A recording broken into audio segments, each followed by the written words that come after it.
الحمدللہ رب العالمین والصلاة والسلام علی حبیبہ محمد وآلہ وصحبہ اجمعین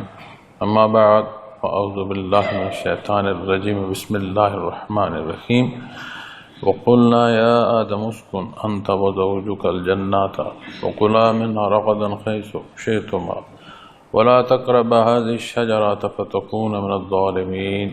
اللهم سبحانك لا علم لنا الا ما علمتنا انك انت العليم الحكيم مولاي صل وسلم دائما ابدا على حبيبك من زانت بالبصر وذا کرام السلام علیکم ورحمۃ اللہ وبرکاتہ۔ ارشاد باری تعالیٰ ہے اور ہم نے آدم علیہ السلام سے فرمایا آپ اور آپ کی بیوی جنت میں رہیں اور اس میں جہاں سے چاہیں مزے سے کھائیں اور اس درخت کے قریب مت جائیں ورنہ نقصان اٹھانے والوں میں سے ہو جائیں گے۔ معزز سامعین کرام، اللہ کریم نے جب یہ حصہ ارشاد فرمایا انی جاعل فی الارض خلیفہ، کہ فرشتوں سے جب یہ ارشاد فرمایا کہ میں زمین میں اپنا نائب پیدا فرمانے جا رہا ہوں، تو پھر اس نائب کی تخلیق، پھر علوم کا عطا فرمانا، پھر اس درجے کی علوم کا عطا فرمانا کہ فرشتے قاصر ہیں ان حدوں کو جاننے سے، فرشتوں کی شناسائی کا سبب اللہ کریم نے ان علوم سے متعلق حضرت آدم علیہ السلام کو بنایا۔ پھر اس عظمت کا اظہار عطا فرمانے کے بعد فرشتوں کو سجدے کا حکم عطا فرمایا۔ یہ الگ بات ہے کہ اس موضوع پر کہ وہ سجدہ تعظیماً تھا یا واقعتاً جیسے ہم نماز کا سجدہ کرتے ہیں ایسے ہے، لیکن ایک بات جو واضح ہے وہ یہ ہے کہ تعظیم جو ہے وہ اللہ کریم نے حضرت آدم علیہ السلام کو عطا فرمائی، اور وہ جو سجدہ ہے وہ اس مخلوق کا اس تعظیم کا ماننا ہے اور اظہار ہے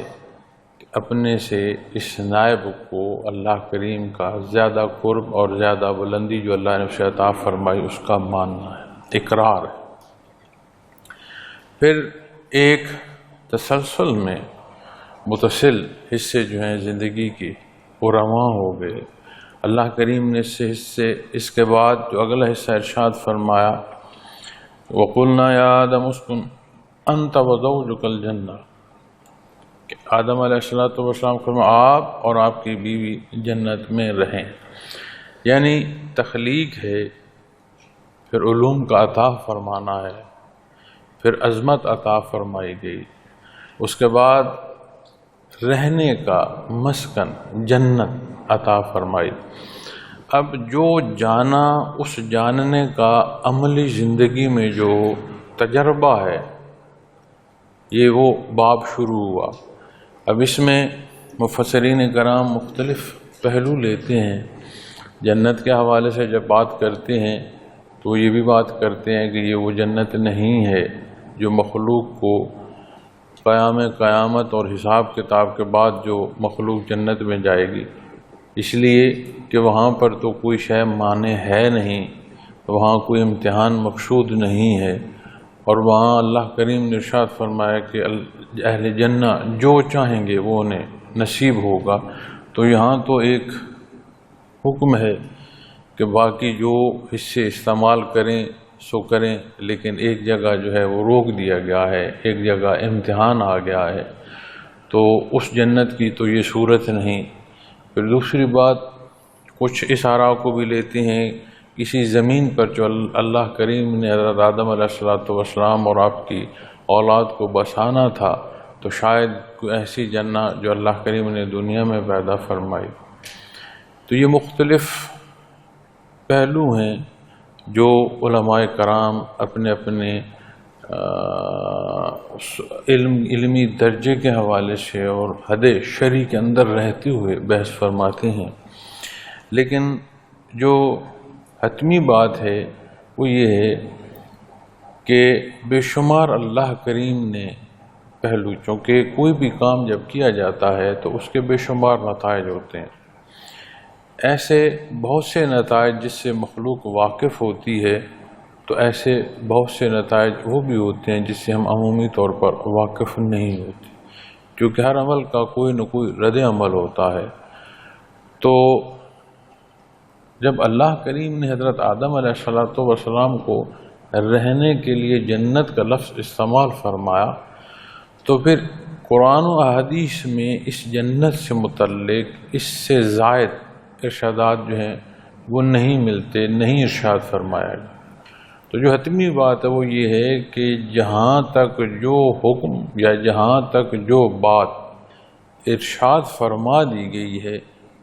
اس نائب کا کام ہے کہ اپنی نیابت کی حدوں کی جو پہچان ہے اس پہچان کے ساتھ ان حدوں میں رہے۔ ہمارے ہاں عموماً رواج ایسا ہو گیا ہے کہ وہ امور جو ہم سے متعلق ہیں وہ ہمارے لیے بعید حیثیت رکھتے ہیں، اور اولیت حیثیت ان امور کو ہم دیتے ہیں جو ہم سے متعلق ہیں نہیں۔ اب عبادات میں سب سے بڑا حکم نماز کا ہے۔ اب میں نماز کی کتنی پابندی کرتا ہوں، اس کی ادائیگی خشوع و خضوع سے لے کر ادائیگی کے احکامات تک کتنی تیاری کرتا ہوں، کتنا احسن انداز اختیار کرتا ہوں، اس پر اگر میں نہ سوچوں اور میں اس بحث میں پھنس جاؤں کہ وہ جنت کون سی تھی، کیا وہ زمین پر تھی، کیا وہ عرش پر تھی، کہاں تھی، کیا وہی جنت ہے جو حساب کتاب کے بعد مخلوق کو میسر آنی اللہ نے عطا فرمانی ہے، یا کوئی اور جنت تھی۔ اب یہ موضوع مجھ سے متعلق سوال پیدا نہیں کرتا، لیکن اس سے متعلق میں ایسے سوالات اٹھا رہا ہوں کہ شاید وہ سوالات میرے لیے امتحان کا سبب بن جائے۔ تو جب بھی دینی موضوع آئے معزز خواتین و حضرات، تو اس باریکی کا لحاظ رکھنا چاہیے، چونکہ یہ موضوع نازک ہوتا ہے اور مزاج ایسے بن چکے ہیں کہ ہم پہلے اعتراضی پہلو اٹھاتے ہیں اور پھر ثابت ہونے پر مانتے بھی ایسے ہیں کہ جو نہ ماننے جیسا ہو۔ حالانکہ اچھائی کا گمان دینی درس ہے۔ ہماری ابتدا جو ہے وہ منفی انداز سے ہوتی ہے، کسی سے متعلق بھی رائے ہم نے دینی ہو، جب تک وہ اپنے آپ کو اچھا ثابت نہ کر لے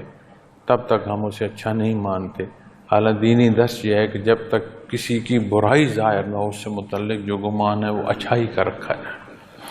تو اسی طرح جب اس حصے کی بات آئے گی تو یہاں حضرت جی رحمۃ اللہ تعالیٰ علیہ ارشاد فرماتے ہیں کہ جہاں بے شمار چیزیں ہوں گی، اللہ کریم کی ذات بہتر جانتے ہیں کہ سارے میں کیا کیا راز پوشیدہ ہیں۔ تو ایک بات جو سمجھ آتی ہے وہ یہ ہے کہ دنیا میں بسنے کے لیے حضرت آدم علیہ السلام کو پیدا فرمایا۔ اب جب پیدائش کے بعد علوم عطا فرمائے تو ان علوم کے تحت زندگی کا بسر کرنا یہ ایک ایسا حصہ ہے کہ اس کے تجربے میں سے بھی آپ علیہ السلام کو اللہ کریم نے گزار دیا۔ اب ایک اور پہلو عرض کروں کہ جنت کہ جب پھلوں کا ذکر آتا ہے اور خاص وہ بخشش کے حصے جو قیامت کے بعد مخلوق کو نصیب ہونے ہیں، ان کام گاہوں کا جب ذکر آتا ہے تو پھلوں کے ساتھ یہ ارشاد فرمایا جاتا ہے کہ ان جیسے پھل تو ہم نے پہلے بھی کھائے ہیں۔ تو اس کی تفسیر میں دونوں حصے آ جاتے ہیں کہ جنت کا ایک پھل 2 مرتبہ کھانا، یا دنیا میں اس کی مشابہت کے جو پھل کھانا۔ تو دنیا کی مشابہت کا بھی اگر مثال جنت میں دی جا رہی ہے تو پھر جنت میں بھی جو پھل، جو غذا، جو خوراک، جو رہن سہن کا انداز، اس کی تعلیمات جو عطا فرمائی جا رہی ہیں، انہی حصوں کا پھر دنیا میں بھی تو حضرت آدم علیہ السلام نے اختیار فرمانا تھا۔ تو یہ ایک عملی صورت تھی علم کی کہ جس میں سے حضرت آدم علیہ السلام اور مائی حوا آپ اس میں سے گزر رہے ہیں۔ تو اللہ کریم نے آپ کو پہلی قیام گاہ جو عطا فرمائی ہے وہ جنت عطا فرمائی ہے، اور فرمایا وَقُلَا مِنْهَا رَغَدًا حَيْثُ شِئْتُمَا، کہ اس میں جہاں آپ کو رہنے کا حکم دیا گیا ہے، رہنے کے لیے جگہ عطا فرمائی گئی ہے، اس میں سے جہاں چاہیں مزے سے کھائیں، شوق سے کھائیں، لطف سے کھائیں پئیں۔ ولا تقربوا هذه الشجرۃ، مگر ایک خاص درخت ارشاد فرما دیا گیا کہ اس درخت کے قریب مت جائیں، فتکون من الظالمین، ورنہ نقصان اٹھانے والوں میں سے ہو جائیں گے۔ اب یہ جو عملی صورت حضرت آدم علیہ السلام کو حیات کی وہاں اللہ کریم نے عطا فرمائی، اسی کے تحت اگر آپ غور فرمائیں کہ دنیا میں بے شمار حصے ایسے ہیں کہ جنہیں اختیار کرنا، جنہیں استعمال کرنا اجازت ہے، اور کتنی ایسی جگہیں ہیں جہاں منع فرما دیا گیا ہے کہ یہ تجاوز ہے، یہ نقصان دہ ہے، یہ اللہ نے ناپسند فرمایا ہے۔ تو وہ جو حصے اختیار کرنے ہیں اور جن باتوں سے رکنا ہے، تو یہ تربیت ہے کہ جس حصے میں آپ رہ رہے ہیں جو جی آئے کھائیں پئیں، اچھے انداز سے رہیں، ہاں مگر ایک جگہ ایک درخت فرما دیا گیا کہ اس کے قریب تک نہ جائیں۔ دوسرا پہلو جو اس تنبیہ میں ہمارے لیے سبق ہے وہ یہ ہے کہ کوئی وہ بات جو منع ہو اس کے قریب نہ جانا اس سے بچنے کا سبب ہوگا، اور اگر کسی شے جو منع یا کوئی عمل منع کر دیا گیا ہے، کوئی عمل ایسا جو ناپسندیدہ ہے، اس میں اس کے قریب رہنا، اس کو موضوع بحث رکھنا آہستہ آہستہ بندے کو اس میں مبتلا کر دیتا ہے۔ ہم سے زیادہ محنت کر رہے ہیں وہ جو دین اسلام کے خلاف کام کر رہے ہیں۔ قرآن کریم میں جہاں مجاہدین کو ان کی سخت حالات کے حوالے سے ارشاد فرمایا گیا، وہاں یہ بھی ارشاد فرمایا گیا کہ جو تمہارے خلاف لڑتے ہیں، جو تمہارے خلاف کوشش کر رہے ہیں، وہ بھی مشکلات میں سے گزرتے ہیں۔ تو ایک جو کشمکش جاری ہے،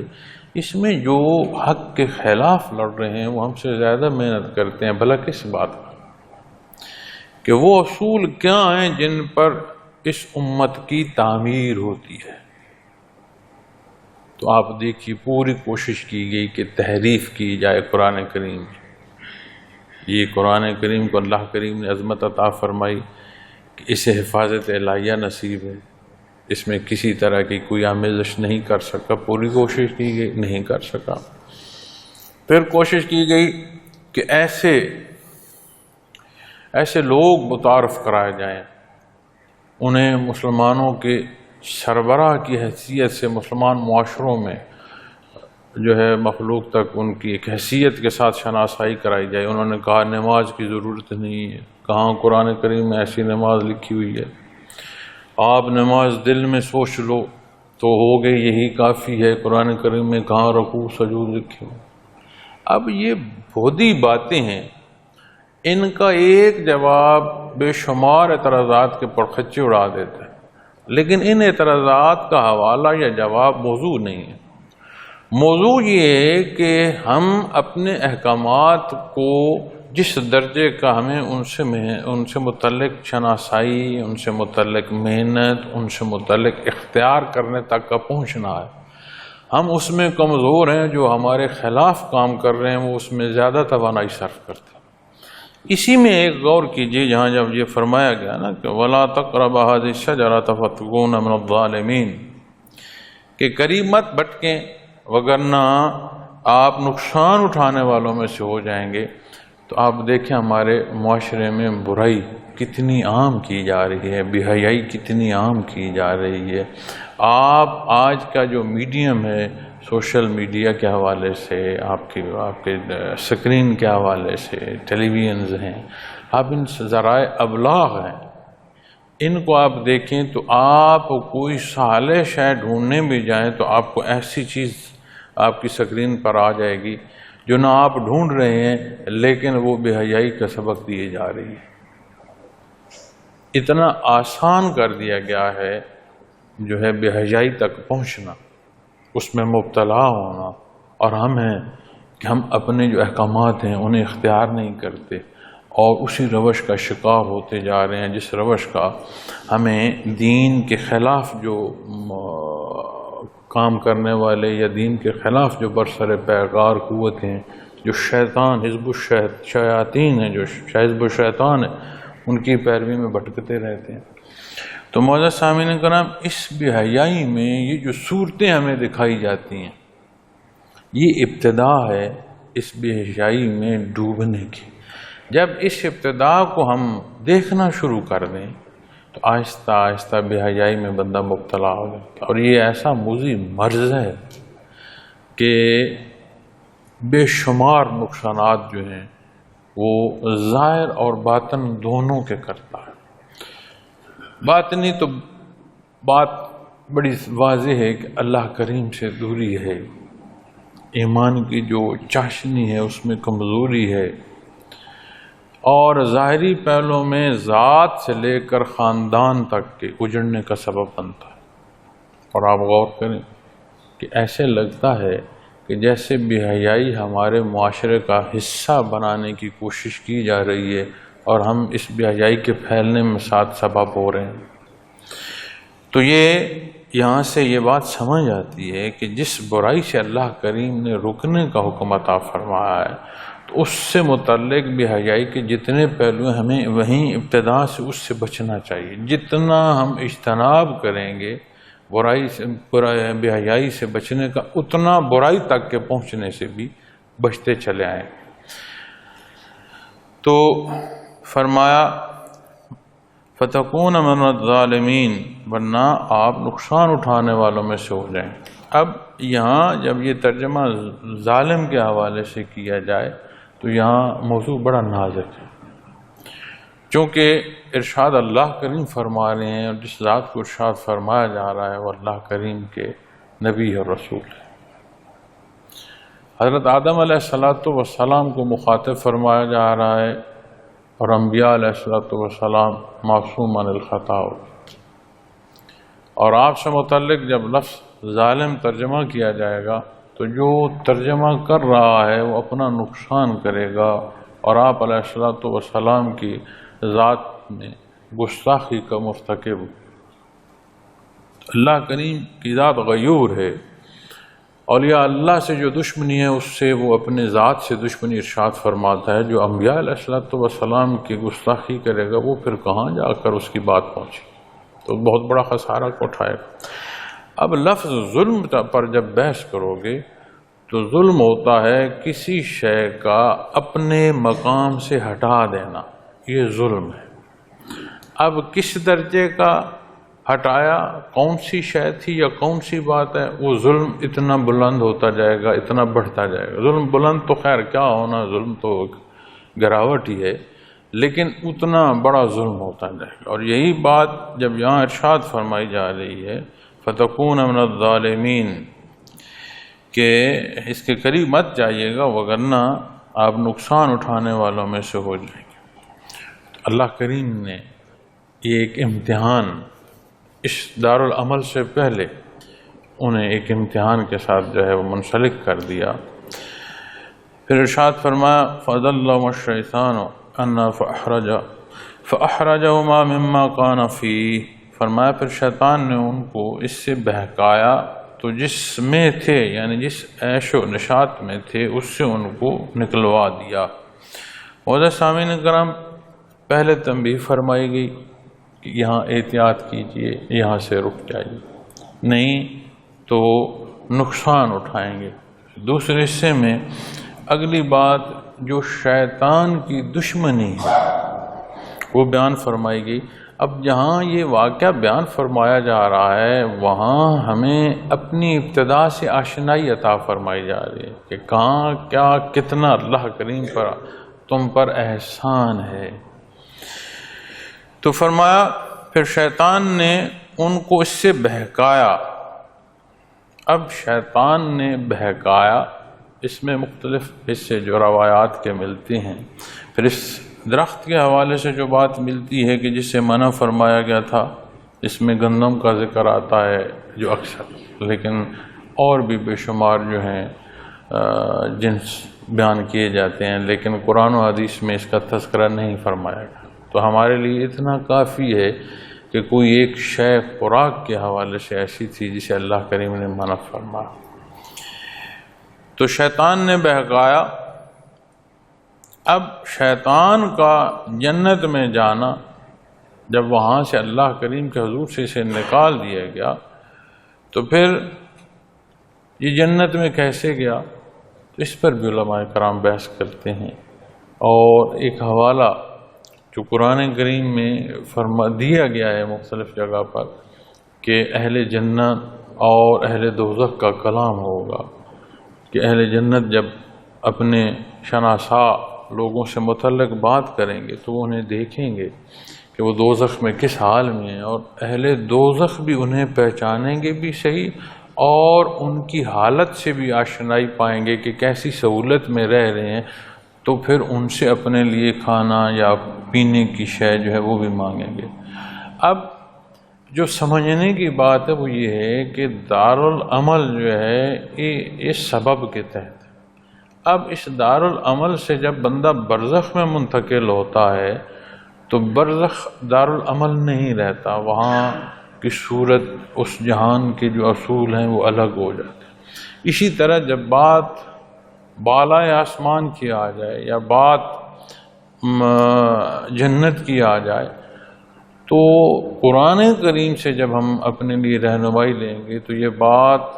جنت اور دوزخ کے مابین، اہل جنت اور اہل دوزخ کی جو گفتگو ہے وہ ہمیں یہ بات ثابت کرتی ہے۔ ضروری نہیں ہے کہ کوئی جنت میں داخل ہوگا تو ہی کلام کر پائے گا۔ تو بہرکیف جتنا ارشاد فرمایا گیا وہ اس کا ترجمہ میں نے عرض کیا، باقی وہ حصے ہیں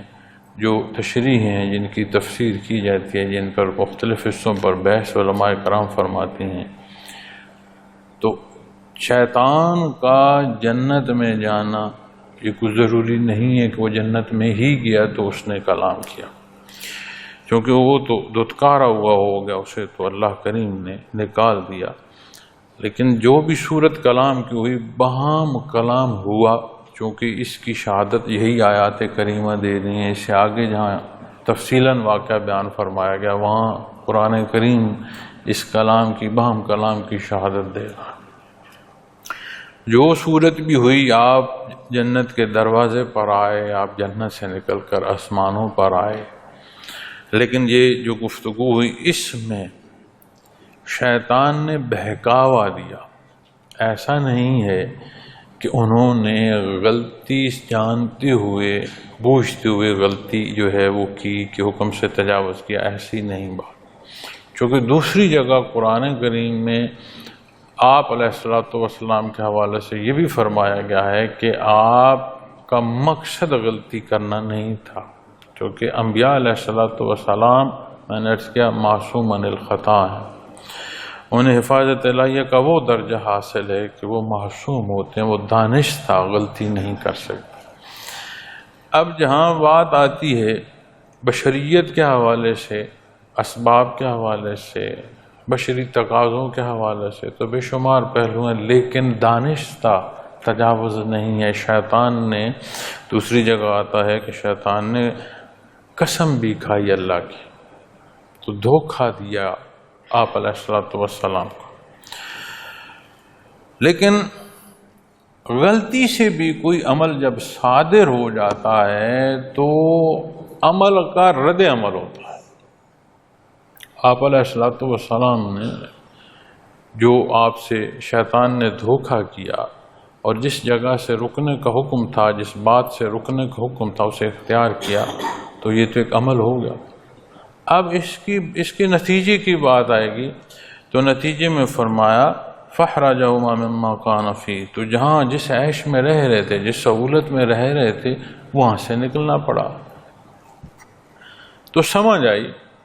کہ اگر نیت اچھی بھی ہو، نیت میں فطور نہ ہو اور کوئی غلطی کر دی جائے تو نتائج عمل کے مطابق جو ہیں وہ مرتب ہوں۔ وَقُلْنَا اهْبِطُوا بَعْضُكُمْ لِبَعْضٍ عَدُوٌّ، فرمایا ہم نے فرمایا چلے جاؤ تم ایک دوسرے کے دشمن ہو۔ وَلَكُمْ فِي الْأَرْضِ مُسْتَقَرٌّ وَمَتَاعٌ إِلَىٰ حِينٍ، اور تمہارے لیے زمین میں ایک مقررہ وقت تک رہائش اور معاش ہے۔ شیطان سے متعلق اور شیطنت سے متعلق جہاں قرآن کریم نے حق ارشاد فرمایا، وہاں حق سے تجاوز کے حصے بھی بیان فرمایا، اور شیطان کو سب سے بڑا دشمن انسان کا اللہ کریم نے ارشاد فرمایا۔ اب یہاں اس واقعے میں ہمارے لیے سبق ہے کہ پہلے دن سے اس تعظیم سے لے کر جنت کے نکلوانے تک شیطان نے دشمنی کی، اور یہ وہ تربیت ہے کہ اس دارالعمل میں آ کر جو معاملہ پیش آئے گا۔ تو معزز سامعین کرام،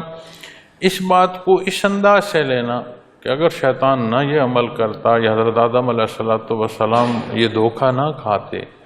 تو پھر حضرت آدم علیہ السلام اور آپ کی نسل جنت میں رہتی نہیں،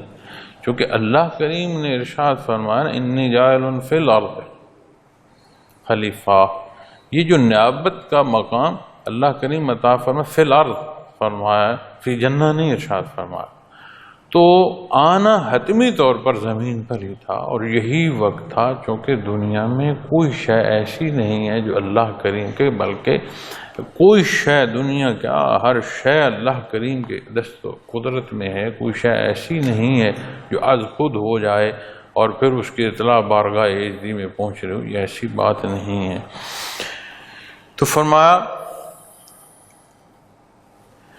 ہم نے فرمایا یہاں سے چلے جاؤ تم ایک دوسرے کے دشمن ہو، اور تمہارے لیے زمین میں ایک مقررہ وقت تک رہائش اور معاش،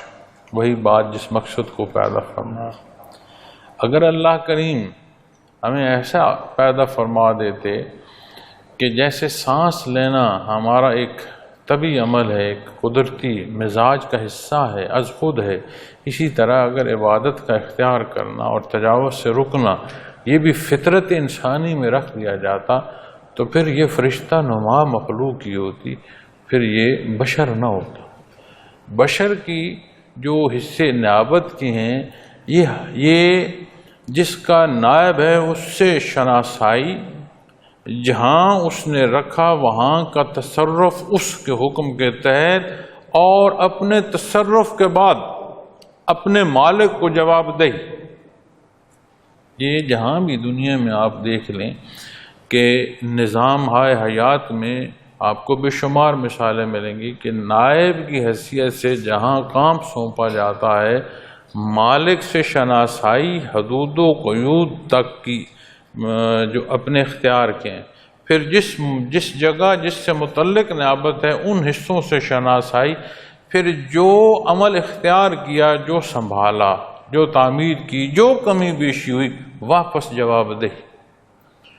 تو نائب کے ساتھ یہ سارے اصول جڑے ہوتے ہیں۔ تو اللہ کریم نے پہلا جو عملی حصہ زندگی کا عطا فرمایا وہ جنت کا ٹھہرنا تھا، پھر جہاں تنبیہ تھی ایک جنس سے، ایک پھل سے، ایک درخت سے روکنا تھا، پھر جو شیطان کا دھوکہ ہے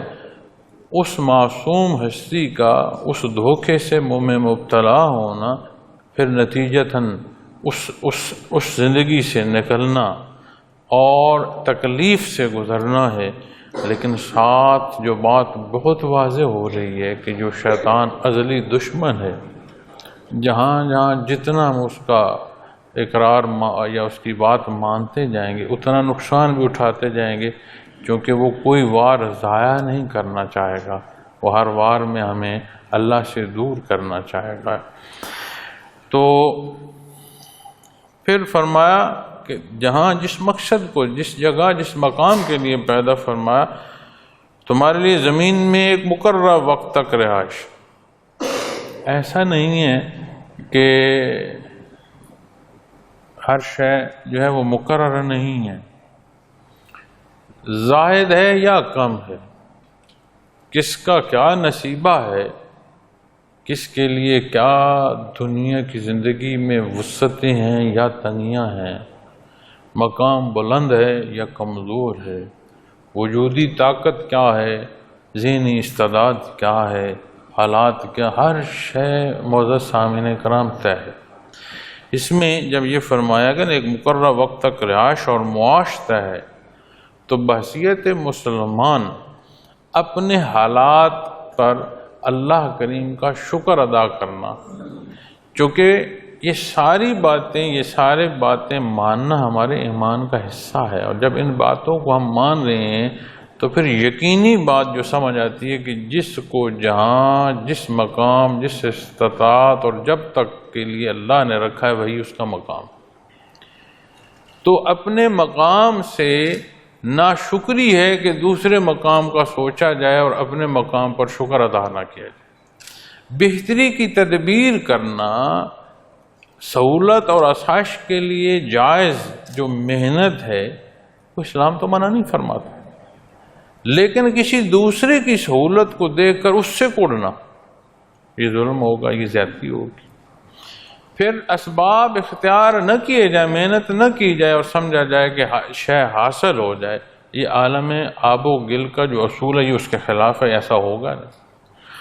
تو جہاں جہاں اللہ کریم نے ایک مقرر وقت تک رکھا، اب اس میں دو اوقات ہیں۔ ایک وقت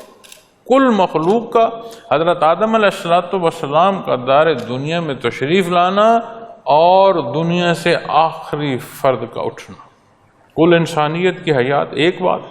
پھر سارے میں ہر اکائی کی جو اپنی حیات اور اپنی فرصت ہے وہ پہلو۔ تو پھر وہ کتنی ہے، ہم کل حیات کی بات کریں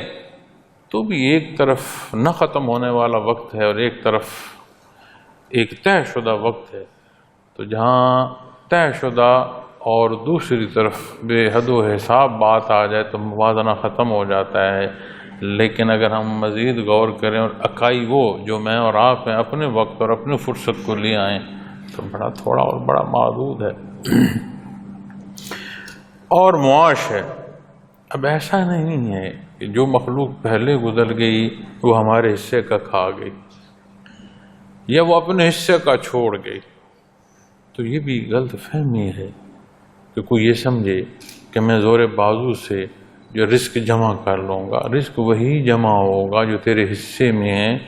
چونکہ اللہ کریم نے دنیا پر جب بھیجا جا رہا ہے اس وقت ارشاد فرما رہا ہے کہ ایک مقرر وقت ہے، اس تک رہنا ہے، اور اس بھول بھلائیے میں کو پڑ جائے کہ مجھے موت نہ آئے۔ وہ کہتے ہیں نا، ڈھونڈتے رہتے ہیں کہ آب حیات ڈھونڈو، اب یہ اس سے مراد پتہ کیا ہوتا ہے کہ ایسا پانی، ایسا گھونٹ مل جائے جس سے مجھے موت ہی نہ آئے۔ وہ بھائی دنیا ایسی نہیں ہے کہ ایک دھماکہ ہوا اور ارض و سما وجود میں آ گئے۔ اس کا مالک ہے، قادر مطلق ہے، اس نے اسے پیدا فرمایا، ہماری آشنائی کے لیے اس نے کلام ذاتی عطا فرمایا، ہمیں تخلیقی طور پر کوئی بچہ جو دنیا میں پیدا ہوتا ہے اس کے اندر جو وصف ہے وہ بہتری کا ہے، اس کے اندر اس کا قلب جو ہے وہ پاکی پر ہوتا ہے، دینی فطرت پر ہوتا ہے، اسلام کی فطرت پر ہوتا ہے۔ اس کے حالات، اس کے بڑے، اس کے ماں باپ، پھر اس کا مزاج، اس کی پسند، اس کے فیصلے اسے کسی ایک طرف منسوب کرتے ہیں یا لے جاتے ہیں۔ تو اللہ کریم تو غفور رحیم ہے۔ تو فرمایا ایک مقررہ وقت اور معاش۔ فَتَلَقَّى آدَمُ مِن رَبِّهِ کلمات فتاب علیہ۔ فرمایا پھر آدم علیہ السلام نے اپنے پروردگار سے کچھ کلمات سیکھے تو اس نے ان کو معاف کر دیا۔ شیطان کا دھوکہ اپنی جگہ، لیکن اللہ کریم کے نبی اور وہ درد اور تکلیف کہ جس شے کو اللہ کریم نے منع فرمایا وہ غلطی سے ہی اختیار ہو جائے تو اس کیفیت میں کتنا درد ہوگا، کتنی تکلیف ہوگی، کتنی تڑپ ہوگی کہ ایسا نہ ہوتا، میرے اللہ نے منع فرمایا۔ اب یہ بات تقویٰ کی ہے، بات تعلق مع اللہ کی ہے، بات بندگی کی ہے، بات اپنے مالک سے آشنائی کی ہے، اور یہی وہ کیفیات اور حال ہیں جو اس بشر کو فرشتوں سے مختلف کرتی ہے۔ تو اللہ کریم غفور الرحیم میں اللہ کریم نے آپ علیہ الصلوۃ والسلام کو کچھ کلمات سکھائے، یعنی کچھ دعائیں ایسی عطا فرمائیں، اور عموماً مفسرین کرام ربنا ظلمنا یہ جو دعا ہے یہ فرماتے ہیں، لیکن یہ بات حتمی نہیں ہے کہ عمومی طور پر جو زیادہ کلمات اس حوالے سے بیان فرماتے ہیں قرآن و حدیث کی روشنی میں، ربنا ظلمنا انفسنا وان لم تغفر لنا وترحمنا لنکونن من الخاسرین، یہ کلمات سکھائے تو فتاب علیہ، اس نے ان کو معاف کر دیا۔ حدیث مبارکہ میں اس حوالے سے معافی اور عطا فرمانا اور غلطی، اس حوالے سے ایک مفہوم عالی عرض کرتا ہوں کہ آپ صلی اللہ علیہ وسلم نے فرمایا کہ اگر کوئی غلطی کرنے والا نہ ہو تو اللہ مخلوق اٹھا لے، ایسی مخلوق پیدا کر دے جن سے غلطیاں ہوں، پھر وہ اس کے حضور معافی کے طالب ہوں اور وہ انہیں معاف فرمائے۔ تو اللہ کریم کو معاف فرمانا محبوب ہے، چونکہ معافی کی جب طلب کی جاتی ہے تو یہ ایک بڑا خوبصورت رشتہ ہے، مالک کی ملکیت میں ہونے کا اظہار ہوتا ہے، اس کی ذات کے ماننے کا اظہار ہوتا ہے، اور اللہ کریم غفور الرحیم ہے، معاف فرماتے ہیں۔ تو اللہ کریم نے انہیں کچھ کلمات سکھائے، فتاب علیہ، تو اس نے ان کو معاف کر دیا۔ انہ هو التواب الرحیم، بے شک وہ بڑا معاف کرنے والا اور رحم کرنے والا ہے۔ اب جس زندگی کو بسر کرتے ہوئے میں شرمندگی محسوس کر رہا ہوں، اور اس شرمندگی کا احساس نصیب ہونا، یہ بنیادی طور پر اللہ کا کرم اور احسان ہے کہ یہ احساس نصیب ہو جائے۔ اس غلطی اور کوتاہی سے بجائے معافی مانگنے کہ اگر میں یہ سوچوں کہ میں کس منہ سے معافی مانگوں، میں کس منہ سے نماز پڑھوں، میں کس منہ سے رکوع سجود کروں، اور کوئی راستہ ہے اور کوئی در ہے، کوئی جگہ ہے، تو ہمیں وہ تعلیم بنیاد ہی سے عطا فرما دی کہ جہاں کمی بیشی ہو اس کے حضور حاضر ہو جاؤ، معافی کے طالب ہو جاؤ، وہ معاف فرما دے گا۔ اب ہم کیا کرتے ہیں کہ کوئی غلطی کوتاہی کرتے ہیں، اگلی جو عبادت کا وقت آیا اسے کس لیے چھوڑ دیا، میں کس منہ سے اللہ کے حضور پہ، منہ یہی ہے جس منہ سے غلطی کی ہے، اور یہی حل ہے اور یہی رستہ ہے۔ اب اس میں ہوتا کیا ہے کہ شیطان مزید جو ہے نفس کو ہوا دیتا ہے کہ جی اب میں نے اتنی غلطی کر لیا، میں کس منہ سے میں اللہ کے حضور جاؤں۔ دیکھو اللہ کریم کی ذات، اس کی صفات لامحدود، سارے جہان کے گناہ معزز سامعین کرام جمع کر دو تو جو اللہ کریم کی صفت معاف فرمانا ہے اس سے بڑھ جائے گا، اس کی رحمت سے گناہ مخلوق کے بڑھ جائیں۔ جس طرح اس کی ذات لامحدود ہے اسی طرح صفات باری تعالیٰ لامحدود۔ تو بات جو ہمیں تعلیم یہاں سے ہمیں مل رہی ہے، نصیب ہو رہی ہے کہ جہاں غلطی ہے اسے مانا جائے، اس غلطی کا اقرار کیا جائے اور اس کے حضور معافی مانگی جائے۔ ان موضوعات کو لے کر حضرت آدم علیہ السلام پر عمومی بات کرنا بڑی نازک جگہ پہنچا دے گی، جو کہ ہم کرتے ہیں۔ اور حضرت آدم علیہ السلام کے حوالے سے جب عمومی بات میں سنتا ہوں معاشرے میں جو ہم لوگ کر رہے ہوتے ہیں تو ایسے جیسے کسی عمومی جو واقعہ اس کا تذکرہ کر رہا نہیں، وہ اللہ کے نبی ہے، ساری جو انسانیت ہے اس کے والد ہونے کا شرف اللہ نے انہیں عطا فرمایا، تو وہ ادب اور لحاظ ضروری ہے۔ لیکن ان حصوں سے، اس واقعے سے، اللہ کریم کے اس ارشاد سے ہمیں اپنے لیے بہت بڑی رہنمائی نصیب ہو رہی ہے کہ جہاں جہاں ہم غلطیاں کریں، ہم اس غلطی کا ادراک کریں، اس سے تکلیف ہو، اللہ کے حضور ہم معافی مانگیں، فتاب علیہ، اس نے ان کو معاف کر دیا۔ تو غفور الرحیم ہے، اس کے حضور معافی کا طالب ہونا یہی بات ثابت کرتی ہے کہ اللہ کریم نے اس بندے پر رحم فرما دیا ہے، وگرنہ زبانیں گنگ ہو جائیں، منہ قبلہ رخ ہو نہیں، اگر اسے منظور نہ ہو۔ اگر کوئی پہنچ گیا اور وہ نہیں چاہتا اور وہ پہنچ گیا کہ میں معافی مانگتا ہوں، تو اس کا مطلب ہے کہ اللہ کریم تم محتاج ہو گئے۔ نہیں، کوئی پتا، خشک پتا ہوا کی نظر نہیں ہو سکتا جب تک کہ اسے منظور نہ ہو۔ انہ التواب الرحیم، بے شک وہ بڑا معاف کرنے والا اور رحم کرنے والا ہے۔ تو معزز سامعین کرام، کلام ذاتی ہے، ارشاد باری تعالیٰ ہے۔ پہلے واقعہ ارشاد فرمایا کہ معافی کے کلمات، یعنی معافی مانگنی پڑے گی، اقرار کرنا پڑے گا، اپنے آپ کو اس کے حضور پیش کرنا پڑے گا۔ انہ التواب الرحیم، اب پریشان نہ ہو، اپنے آپ کو پیش کرو۔ فتاب علیہ تو فرمایا نا، معاف فرما دیا۔ انہ التواب الرحیم، بے شک وہ بڑا معاف کرنے والا اور رحم کرنے والا ہے۔ اس معافی اور اس رحم کا ساتھ اعلان فرمایا جا رہا ہے۔ اللہ کریم ہمیں ہدایت عطا فرمائے، اللہ کریم ہمیں گزشتہ کی معافی عطا فرمائے، اللہ کریم ہمیں آنے والے وقت کی جو زندگی ہے اس میں عمل صالح اختیار کرنے کی توفیق عطا فرمائے۔ وآخر دعوانا الحمد للہ رب العالمین۔